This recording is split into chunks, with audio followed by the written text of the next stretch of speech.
What's up, guys? So, I want to talk about the idea of freedom and our amendment rights and freedom of speech, freedom to say what you want, do what you want, be who you want. Is it something that's still a thing?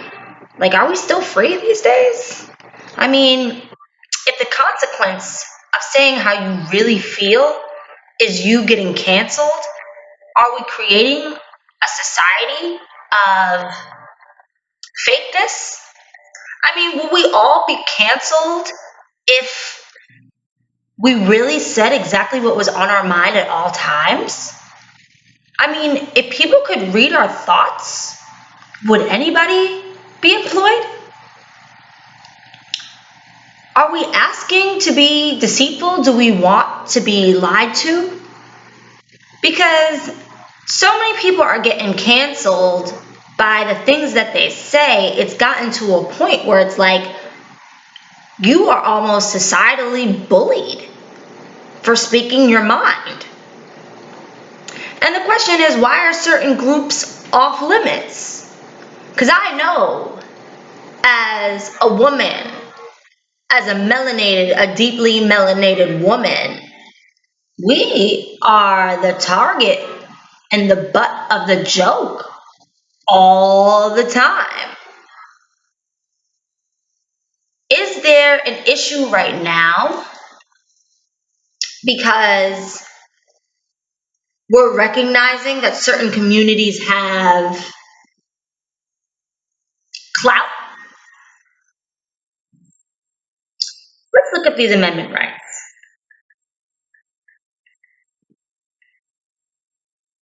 Because there's always been that thing like if you don't like it, you can leave. I know that I've been told that at several jobs before. Like if you don't like our rules, then you can leave. I've been told this before.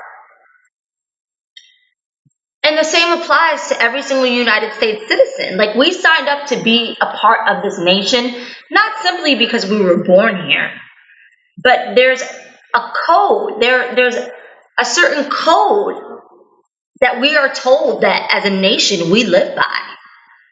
And that's part of the reason why we stay here, right?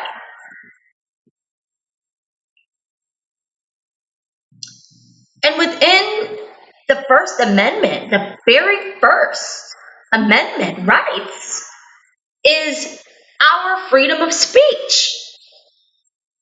That means that I can say whatever I want out of this mouth, right? But is freedom of speech really free these days? What are the social repercussions of freedom of speech? Are we too easily offended? It almost seems as if people are on the offense looking for things to be offended by.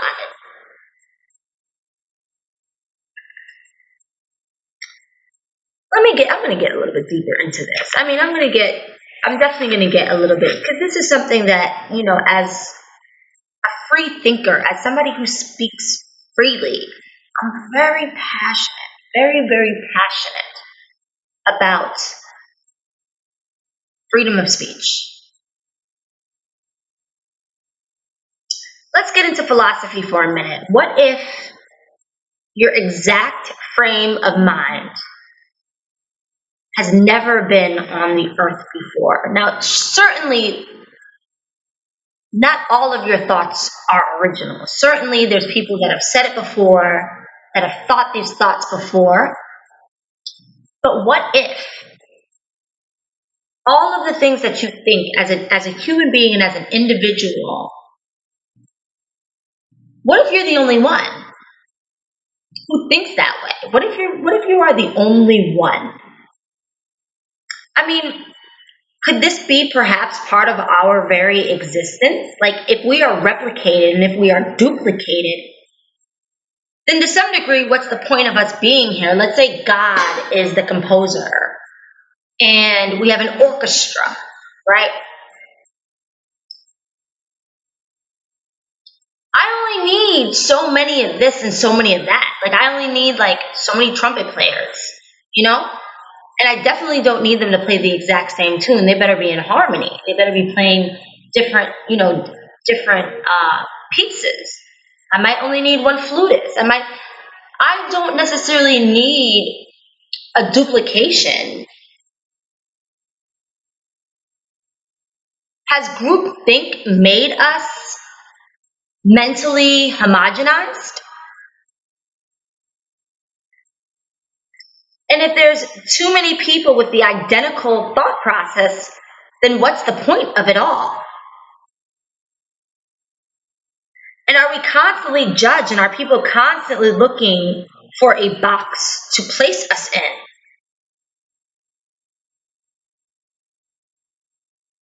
And do we have to constantly hide and wear a mask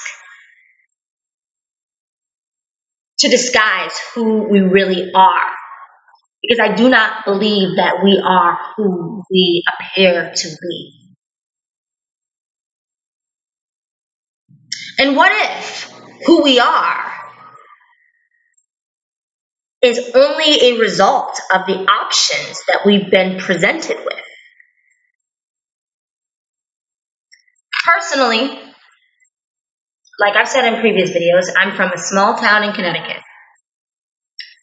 Maybe 10 feet away from my house, my backyard, it was a mountain, a small mountain. But I was surrounded by mountains. I was surrounded by forests. I'm somewhat of a nature girl. I like to ski. I really like to hike. I like to walk barefoot on the beach, even if I don't have a pedicure. I like to spend quality time in nature. I like animals. Who assigned the things that I naturally gravitate towards to another culture? And do I have to live in a prison as a prisoner to the things that I like just because they're not associated with the people who look like me?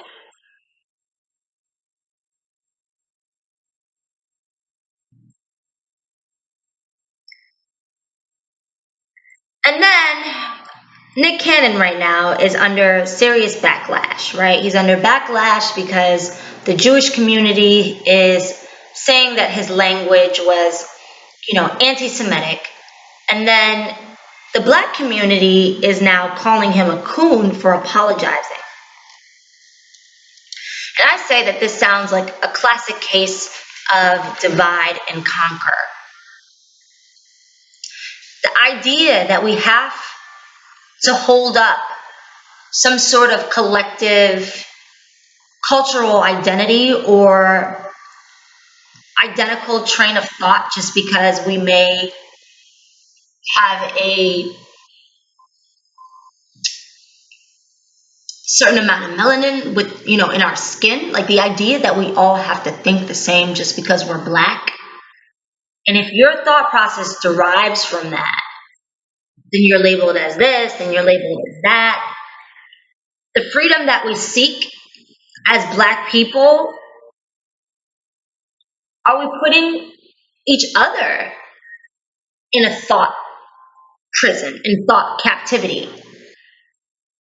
By saying, no, we don't think this way. No, we don't talk this way. No, we don't do these things. We don't like these things. We don't. The same freedom that we seek. And is our identity composed of our collective oppression? Who we are as a people, is it composed of this collective struggle?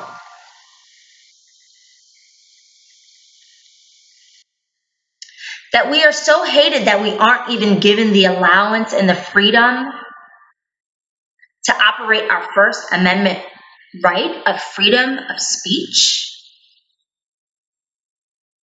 I mean, the same way that we detest being judged and stereotyped, The same way that we hate being policed is similar to the way that we're starting to police each other with this cancel culture and these name calling. Now, don't get me wrong, there are certain people that may need to be checked, right? I get it,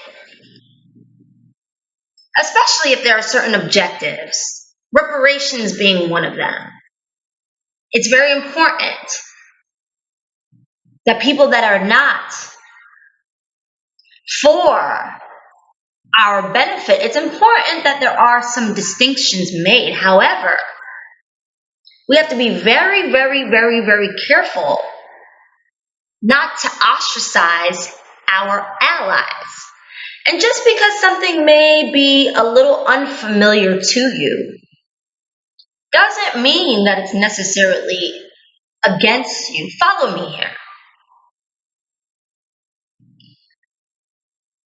The same way that we hate being labeled and boxed in, as if our creator didn't put us here to use our minds, that anything that doesn't sound like us has to be picked apart. Is that fair? And who needs them to arrest us when we've arrested our own development by cultural norms that we did not even really define? Who defined who we are, how we have to talk, how we have to dress, what we have to believe, our belief system? Who defined that? And for me, I love freedom. I love freedom to choose my interests. One of the biggest things that I value about my childhood is I went to this amazing middle school. Big shout out to the Renbrook School. If I lived in Connecticut, I would have put my son in that school. Why did I love the Renbrook School? Because in sixth grade, literally, I was exposed to yoga. I would do midday meditation and visualization.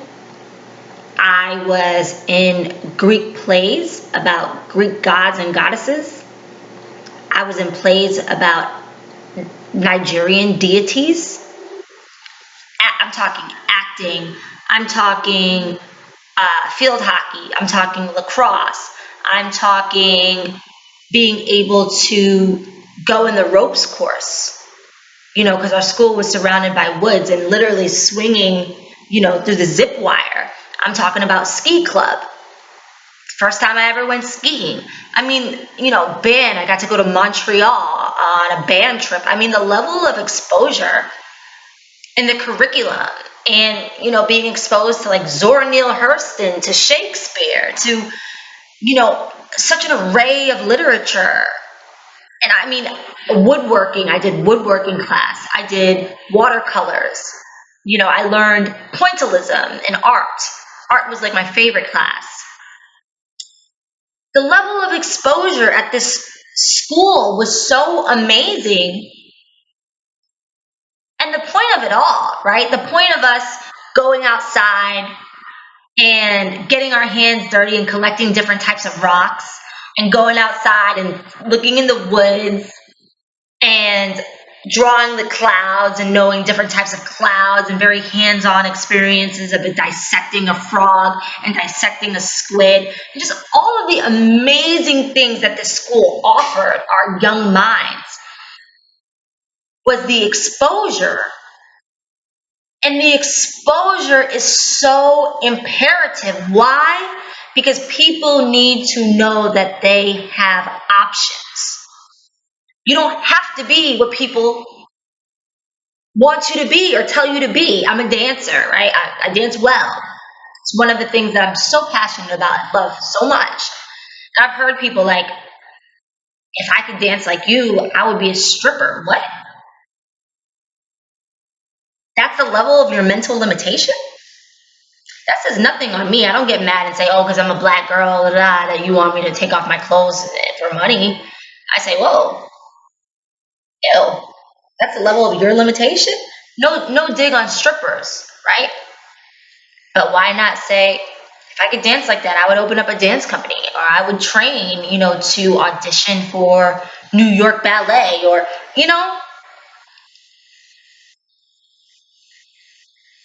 So, exposure to me is so important.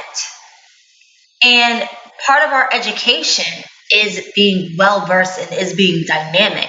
And especially like my friends that were well traveled at that age, that had been to various continents and, knew a lot of things.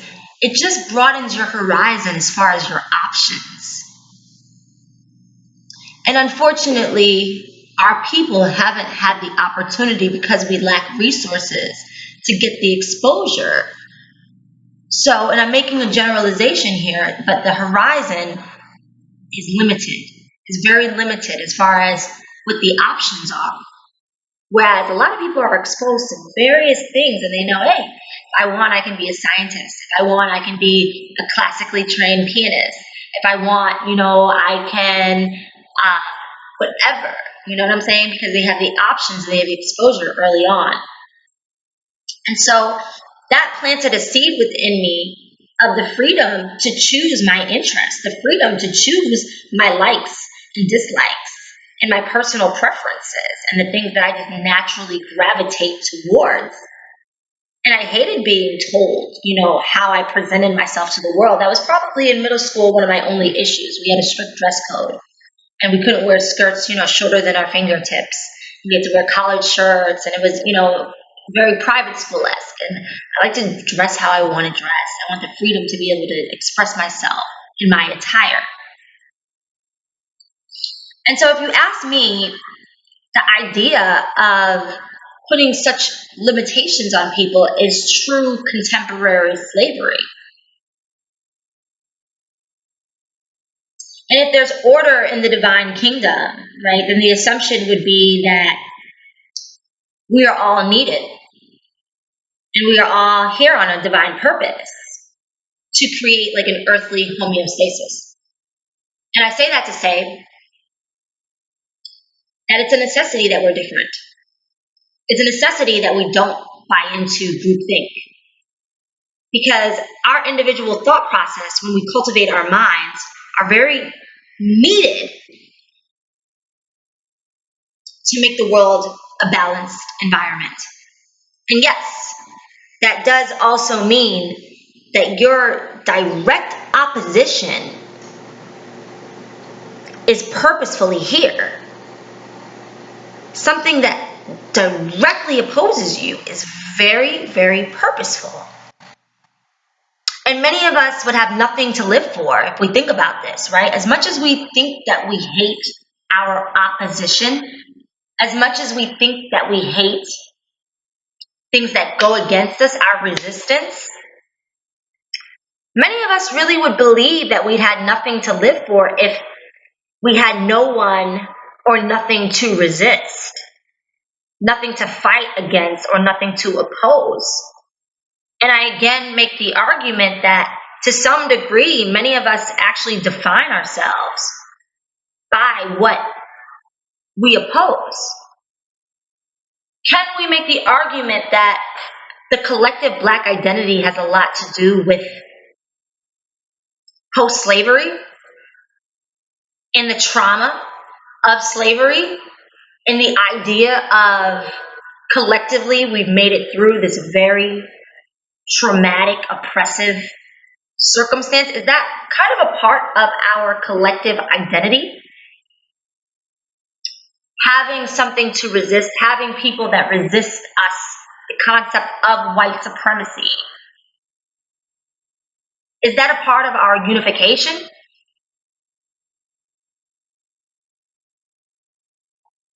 Just food for thought. And what has this fight revealed to us about us? What has the fight and the resistance from an individual level? If you have an enemy, if you have somebody that goes against you constantly, and is constantly opposing you, it could be a family member, somebody at work. What has that revealed about you? Has it revealed certain parts of your character? Have you dug deeper into why these particular people irritate you to such a degree? Because if, and I'm going to go philosophical again, let's say that this is my world. And every person that comes into it is really just a co-star, right? If I'm the main star of my world, everybody else is just a co-star. And even I've heard philosophies where, and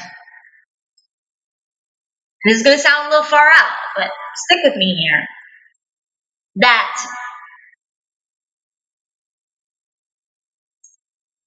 maybe people are just a figment of our imagination. Like everything that comes into our life is meant to be there. Like it's meant to teach us something. Okay, maybe I've lost you with this one. I get into these deep philosophical kind of, conversations, but just a couple things that I would like for you to consider. And bottom line is, who would you have become without that fight? We live in a culture that needs resistance. Even some of the people that really haven't, had much of it, haven't had much oppression, they seem as if they're desperately seeking something to fight against. People who have been historically very privileged, it seems as if they're seeking something to fight against. It seems as if that fight, to some degree, is kind of what makes them feel alive.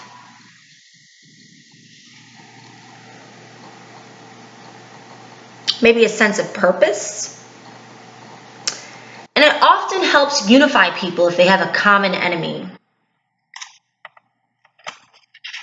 And maybe there's a hope of coming together, to find our lives more meaningful, more passionate.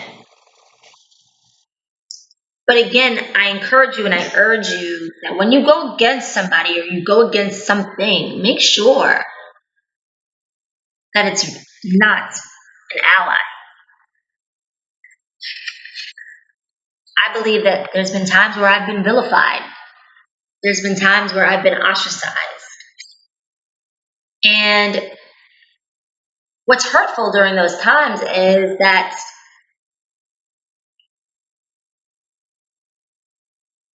sometimes people, if they don't think on a deeper level, they don't even know that you're fighting for them. Let that marinate for a second. So I stay out of politics. To some degree, the system has disappointed me. The political system has disappointed me when we see things carry out the way that they've carried out. But I will say this, I consider myself independent. I'm not a Democrat. I'm not a Republican. That's a whole nother video as far as why I categorize myself as independent.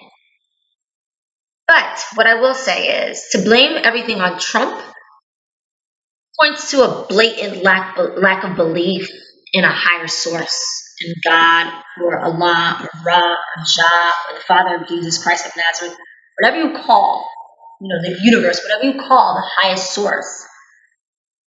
Because if God is omnipotent and God is omnipresent, why would he allow this? Why would he allow for Trump to be in office? Are we on the brink of the fall of America? And if the answer is yes, then can we say that this may be a summary and a result of our collective karma? We often hear things like karma's a bitch. What about, I've done videos about the law of cause and effect and how these spiritual laws do trump man-made law. And we think about karma on an individual level. If you wrong somebody and you get wronged and da-da-da. But what about the idea of a collective karma? What about that? What about the idea that blood is literally like the American flag is got red in it? Is that symbolic of the blood that's been shed? Are we reaping the benefits of things that are just so unjust? And I'm not saying yes and I'm not saying no, but is this a collective what we're seeing as far as things unfold in the pandemic? And we take into consideration that we live in such excess. And I remember bartending, and I remember like literally like seeing people throw out so much food. Like they would take a couple bites of their burger or something, just like throw out all their food and be so wasteful. And like in my mind, I'm like, there's babies that like haven't eaten for days, like their ribs are touching. And just a lot of things that we take for granted as American citizens. Are we reaping a collective karma? I'm just asking. I mean, we're banned right now from flying places because of this pandemic, but when I've talked to people, who from different countries, different friends that are different nationalities, often Americans don't have the best reputation as far as our arrogance. Um, Often people tolerate Americans, but don't celebrate when we come to visit. It's a lack of humility that many Americans carry, a sense of entitlement, this idea that we are the superpower that just has rubbed a lot of our brothers and sisters in various nations the wrong way, to the point where they've maybe seen us more as, well, we need their tourism for our economy, so let's tolerate them. I'm not saying that this is my perspective. I'm saying I've talked to a lot of people in various nations, and this is sometimes their attitude as far as the attitude and the energy that we bring as Americans. And who have we become as a nation that people don't necessarily want our company? I'll be honest, sometimes I don't want to be in our company with who we've become, the elitists that we've become, these miserable elitists. And listen to my words very carefully as you desperately scan for things that I say to be offended by. I'm bewildered by people who are so on the offense to be offended. In desperation to find a box to place me in. Oh, she said that. Sounds like she might be this. Oh, she said this. Sounds like she might be that. But what if I've said things out of this one mouth that can be placed into two opposing boxes? Well, that makes you confused, right? Like I've confused you. Now your job has become sufficiently more difficult. Your life has become more complicated if you can't fit me into a comfortable box.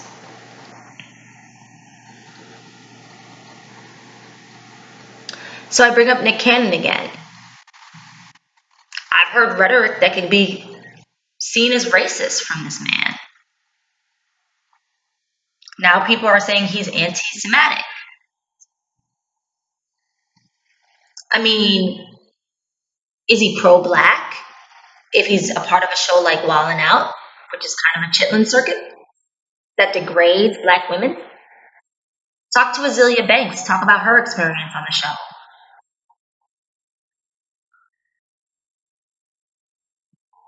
Have we become so intellectually lazy that we just want to fit people in a very comfortable box? BIE. That sounds like BIE to me, Black Identity Extremist. That sounds like da da da da da da. What if it sounds like something you've never heard before? What if they embody a person that you've never ever come across before? That complicates matters, right? I mean, how stupid do you think that we are? That we've been minimized? to people's assumptions and presumptions, reduced to their ideology of who we are and what our past might have been composed of. And we willingly participate. We willingly are handing over our freedom to choose our ideas, to choose our belief system, our priorities, our values, and ultimately our destiny.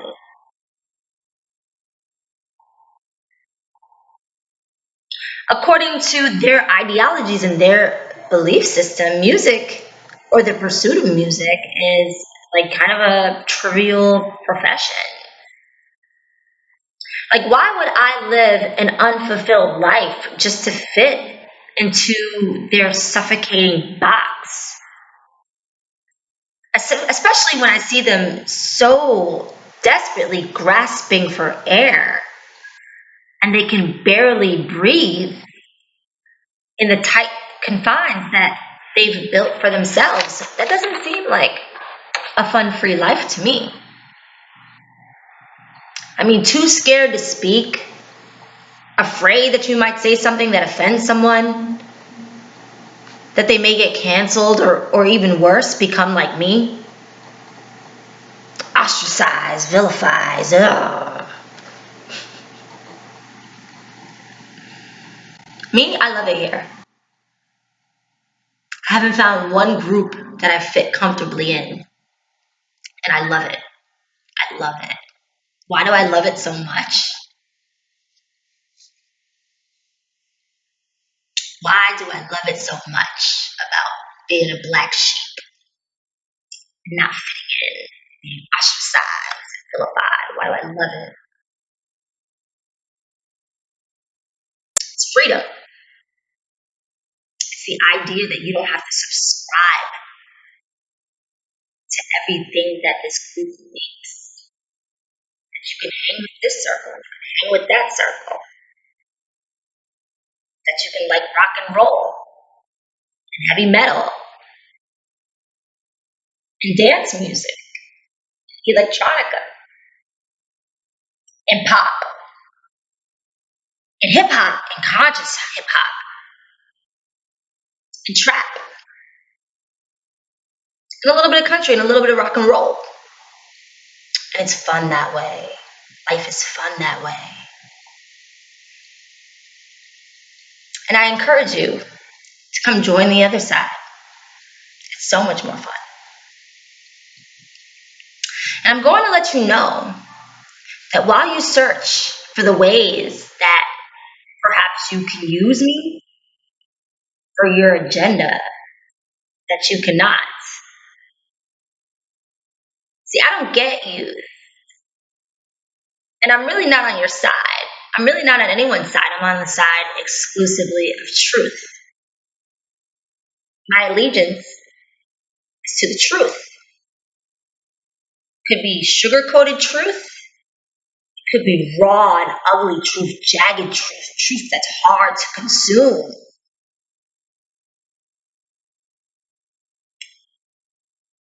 But I'm a puppet for nobody, and my true allegiance is to the truth. And it doesn't matter what form it comes in. If a country music artist is pouring out her heart, and I hear truth in her voice, I hear truth in her story, I hear it, I feel it, it resonates with me. If I'm listening to rock, if I'm listening to blues, and it sounds true, their story sounds true to me, it's believable. Hip hop, whatever, sounds like truth. There's a part of me inside that just it vibrates to the truth. It doesn't matter what form, it doesn't matter what body, what gender, it's just about the truth. So again, I say I'm a puppet for no one. People ask me like, well, if you know so much, then why aren't you bawling? Because I'm not. By any stretch of the imagination. And my response is, I don't know everything. And perhaps that we could put our heads together and collectively figure out a way to monetize this brain of mine so you'll never have to ask me that question again.